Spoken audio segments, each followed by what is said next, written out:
বিশ্বনবী বললেন, খায়রুকুম মান তাআল্লামাল কুরআন ওয়া আল্লামা।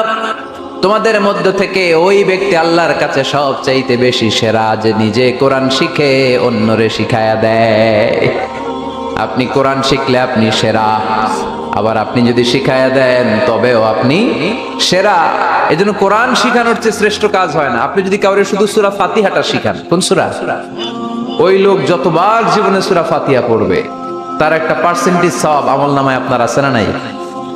আবার ওই লোক যদি কাউরে এই সূরা ফাতিহাটা শিখায়, আবার যারে শিখালে এ যদি আবার আরেকজনরে শিখায়, এভাবে যতজনকে শিখাবে প্রত্যেকের সওয়াব থেকে একটা পার্সেন্টেজ সওয়াব আপনার আমলনামায় দিয়ে দিবে কে? এজন্য কোরআন শিখবো, শিখাবো, শিখবো, শিখাবো। যারা কোরআন জানি না, কোরআন জেনে মরবো। No excuse will be granted that day. সেদিন কোনো অজুহাত আল্লাহ গ্রহণ করবে না। সব পারো, কোরআন পারো না কেন? সবই তো পারো। হিন্দিতে কথা বলতে পারো, ইংরেজিতে কথা বলতে পারো, কোরআন পারলা না কেন?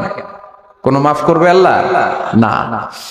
ভিক্ষুক রাস্তা দিয়া যায় আর জমিদারের পুত্র বধূও যায়। একজন সামনের থেকে আসতেছে, একজন সামনের দিকে যাইতেছে। দুইজনের ক্রসিং এর সময় ভিক্ষুকের গায়ের কাদা জমিদারের পুত্রবধূর গায়ে লেগে গেছে। সে দুনিয়া আন্ধার করে ফেলছে, স্বামীকে টাইকা নিয়ে আসছে, বলছে ভিক্ষুক আমার কাপড় নষ্ট করে দিছে। সে শুধু ভিক্ষুক ছিল না, বৃদ্ধ ছিল। বৃদ্ধ ছিল না শুধু, জীর্ণ ছিল, শীর্ণ ছিল। শরীরে কাপড় ছিল না, ফাটা চিরা কাপড় ছিল। পায়ে জুতা ছিল না, পেটে ভাত ছিল না। জমিদারের পুত্র সইতে পারে নাই, যৌবনী শক্তি সয় তো সয় কি কইরা তার স্ত্রীর গায়ে ভিক্ষুকের কাদা, বস সমগ্র শক্তিকে হাতে জমা করা, একত্র করা বৃদ্ধের গালে বসায়। বৃদ্ধ কিচ্ছু বলে নাই, শুধু উপরের দিকে তাকায় দুই তিনটা শব্দ উচ্চারণ করছেন। শব্দগুলা হলো ইয়া মান লা তারা হলো ওয়ুন, ও আল্লাহ চোখে দেখা যায় না। ও তারা কুল্লা শাই, তুই সব দেখিস। ফারা তারা মা বি, তুই কি দেখিস না আমার সাথে কি ঘটতেছে? এটা কি দেখিস না? বলতে দেরি যুবক, মরতে দেরি হয় নাই। জমিদার চলে আসছে, প্রতিশোধ নিবে। বৃদ্ধের একদিকে মুস্কি হাসি, একদিকে বলতেছে প্রেমের খেলা এমনই হয়। জিজ্ঞাসা করছে কিসের প্রেমের খেলা রে? বলছে ওর প্রেমিকার গায়ে আমার কাদা লাগছে, পায়ের কাদা লাগছে, ও সইতে পারে নাই।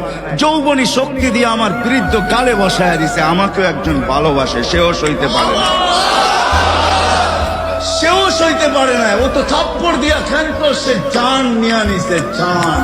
নবীজি বলেছেন, কেউ যদি ফজরের নামাজ জামাতে পড়ে, তারপরে সালাম ফিরানোর পর ওই জায়গাতেই বসে থাকে এবং জিকির আজগার করতে থাকে, সুবহানাল্লাহ 100 বার পড়লো, আস্তাগফিরুল্লাহ 100 বার পড়লো, লা ইলাহা ইল্লাল্লাহ ওয়াহদাহু লা শারীকা লাহু লাহুল মুলক ওয়া লাহুল হামদু ওয়া হুয়া আলা কুল্লি শাইইন কাদির, এগুলো পড়লো। তারপরে ধরেন দরুদ শরীফ পড়লো ইত্যাদি। জিকির আজগার শেষ করে সূর্য উঠে যাওয়ার পরে সে যদি 2 রাকাত নামাজ পড়ে, মাত্র 2 রাকাত, সে ফিরে যাবে একটা কবুল হজ, একটা কবুল ওমরার নেকি নিয়ে ফিরবে ইনশাআল্লাহ।